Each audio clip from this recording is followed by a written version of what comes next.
എന്തിനാണ് ഈ അവസാന നിമിഷം വീണ്ടും രാഹുൽ ഗാന്ധി കെ.സി. വേണുഗോപാലിനെ വീട്ടിലേക്ക് വിളിപ്പിച്ചിരിക്കുന്നത്? എന്താണ് ചർച്ചയാകാൻ പോകുന്നത്?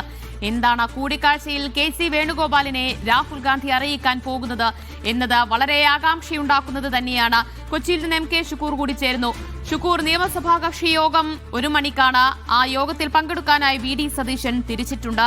ഇപ്പോഴും ഈ നിമിഷവും വലിയ പ്രതീക്ഷയിലും കണക്കുകൂട്ടലുമാണോ സതീശൻ ക്യാമ്പുള്ളത്? അദ്ദേഹം വളരെ സന്തോഷത്തോടു കൂടിയാണോ തിരുവനന്തപുരത്തേക്ക് തിരിച്ചിട്ടുള്ളത്?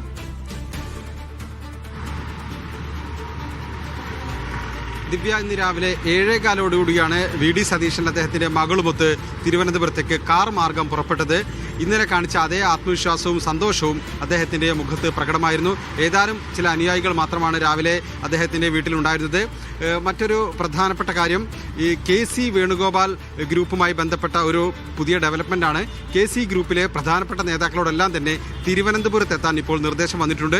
ആ അർത്ഥത്തിൽ പ്രധാനപ്പെട്ട നേതാക്കൾ മലബാറിൽ നിന്നടക്കം ഇപ്പോൾ തിരുവനന്തപുരത്തേക്കുള്ള യാത്രയിലാണ്. അത് കെ.സി. വേണുഗോപാൽ തിരുവനന്തപുരത്ത് എത്തുന്ന കാര്യത്തിൽ ഇപ്പോഴും വ്യക്തത വന്നില്ലെങ്കിൽ പോലും അദ്ദേഹത്തിന്റെ അനുയായികളായ പ്രധാനപ്പെട്ട നേതാക്കളെല്ലാം തന്നെ തിരുവനന്തപുരത്തേക്ക് പുറപ്പെടുന്നു എന്നുള്ളതാണ് ഏറ്റവും പുതിയ വിവരം.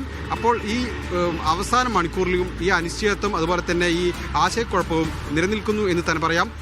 VD സതീശൻ ഗ്രൂപ്പിനെ സംബന്ധിച്ചിടത്തോളം അവർക്ക് ഇപ്പോഴും വലിയ ആത്മവിശ്വാസമാണ്. അതിൽ പ്രധാനപ്പെട്ട ഒരു കാരണം മുസ്ലിം ലീഗിന്റെ നിലപാട് കൂടിയാണ്. മുസ്ലിം ലീഗ് ഒരു ഘട്ടത്തിലും അവരുടെ നിലപാടിൽ അയവ് വരുത്തിയിട്ടില്ല. കെ.സി. ഗ്രൂപ്പുമായി അവർ VD സതീശൻ ക്യാമ്പുമായി അവർ നിരന്തരം ആശയവിനിമയം നടത്തുന്നു. അതിൽ മാറ്റമില്ല. മാത്രമല്ല, ഹൈക്കമാൻഡിൽ നിന്ന് അത്തരത്തിലുള്ള ഒരു സന്ദേശം VD സതീശന് ലഭിച്ചതായി VD സതീശന്റെ ക്യാമ്പ് പറയുന്നുണ്ട്. എന്നാൽ അത്തരത്തിലുള്ള ഒരു ആശയവിനിമയം ഒന്നും തന്നെ നടത്തിയിട്ടില്ല എന്നുള്ളതാണ് മുതിർന്ന നേതാക്കളെല്ലാം തന്നെ പറയുന്നത്. കെ.സി. വേണുഗോപാലിന്റെ അനുയായികളോട് ഇന്ന് രാവിലെ മുതൽ ഒരു ആശയവിനിമയം കെ.സി. വേണുഗോപാൽ നടത്തിയിട്ടില്ല. അതുകൊണ്ട് തന്നെ കെ.സി. ഗ്രൂപ്പിൽ ഒരു മ്ലാനത ഇന്നലെ മുതൽ വളരെ പ്രകടമായിരുന്നു. അതിപ്പോഴും തുടരുന്നുണ്ട്. അപ്പോഴും കെ.സി. ഗ്രൂപ്പിന്റെ നേതാക്കളോട് തിരുവനന്തപുരത്ത് എത്താൻ പറഞ്ഞത് എന്തുകൊണ്ടാണെന്ന് ഒരു വ്യക്തതയില്ല. തൃശ്ശൂരിൽ നിന്നടക്കമുള്ള നേതാക്കൾ, അതുപോലെ തന്നെ എറണാകുളത്തുള്ള നേതാക്കൾ, കോട്ടയത്തുള്ള നേതാക്കളെല്ലാം തന്നെ ഇപ്പോൾ തിരുവനന്തപുരത്തേക്ക് പുറപ്പെട്ടിരിക്കുകയാണ്. VD സതീശനെ സംബന്ധിച്ചിടത്തോളം അദ്ദേഹത്തിന്റെ നിരവധി അനുയായികൾ, അദ്ദേഹത്തിന്റെ ആരാധകർ എല്ലാം തന്നെ ഇന്നലെ ആലുവ ദേശത്തുള്ള അദ്ദേഹത്തിന്റെ വീട്ടിലെത്തിയിരുന്നു. വളരെ വൈകി DCC പ്രസിഡന്റ് മുഹമ്മദ് ഷിയാസ് തന്നെ ഇടപെട്ട് എല്ലാവരെയും പിരിച്ചുവിടുകയാണ് ഉണ്ടായത്. അവർ പലരും മുദ്രാവാക്യം വിളിച്ചു, ചിലർ ചേർന്ന് നിന്ന് പടമെടുത്തു. ഒപ്പം തന്നെ വലിയ വൈകാരിക പ്രകടനങ്ങൾ നടത്താൻ ചിലർ ശ്രമിച്ചു. ആ അർത്ഥത്തിൽ വളരെ ജനക്കൂട്ടം നിറഞ്ഞ ഒരു അവസ്ഥയായിരുന്നു അദ്ദേഹത്തിന്റെ വീടിന് മുന്നിലുണ്ടായിരുന്നത്. ഇന്നിപ്പോൾ രാവിലെ തന്നെ അദ്ദേഹം പുറപ്പെട്ടതുകൊണ്ട് തന്നെ എറണാകുളം കേന്ദ്രീകരിച്ച് മറ്റൊരു നീക്കങ്ങളൊന്നും നടക്കുന്നില്ല.